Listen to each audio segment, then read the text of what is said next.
taas yung pressure, yung air pressure naman yan. Okay, hindi naman kasi lalabas kung puro chemical yan. Okay, yan po, kaya tayo may tinatawag na pressure gauge. So yan, medyo ano na nga yung pressure gauge na. Okay, so next part, yung data plate. Yan. Actually, kahit hindi namin ituro sa inyo yung paggamit ng fire extinguisher, lahat ng information nandiyan. No? Yan, fire extinguisher. So yun, ano i-check nyo sa fire extinguisher? Una, kapag nakikita kayo ng kulay pula ng fire extinguisher, automatic, dry chemical yan. Pero ang problema, maraming kulay pula ngayon ng fire extinguisher. Okay, kaya dapat i-check nyo pa rin yung label. Yan, may dry chemical, may AFFF, AFFF, parang gano'n. Iba yun. Okay, ang laman doon, parang tubig na may sabon. Yun yung specific na ginagamit sa Class B fire. Mga gasoline. Gasoline station. Okay, actually dapat kulay blue yun. Okay, did nyo ba natatanong kung bakit iba-iba yung kulay ng fire extinguisher? Mas madaling distinguish. Yes po, kasi tamad magbasa ang Pinoy. Yes. Okay po, totoo po yan. Yan po yung reason bakit iniba-iba yung kulay niya. Actually, meron din tayo dating kulay dilaw.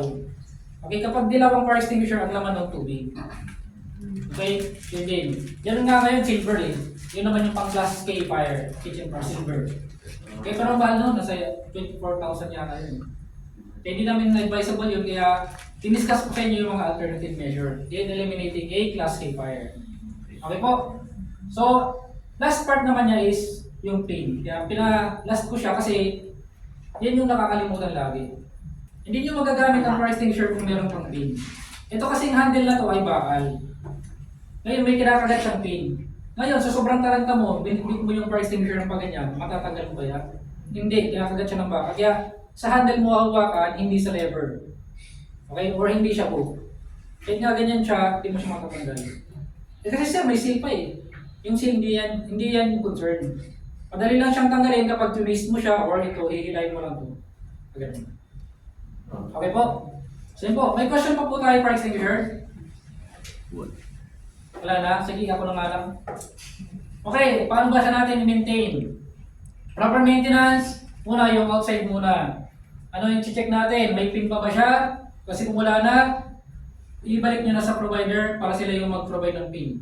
Next, ito, sabi ko nga kanina, maganda na siya. Yan, so yung massage po natin siya, at least magandang po siya. Kasi made of rubber po yan, tumitigas yan lalo na kung nasa cold environment. So ganun po siya, at least from time to time, at least once a month. Kasi meron siyang checklist dyan na pwede nyo checkan. At least once a month, i-massage nyo siya.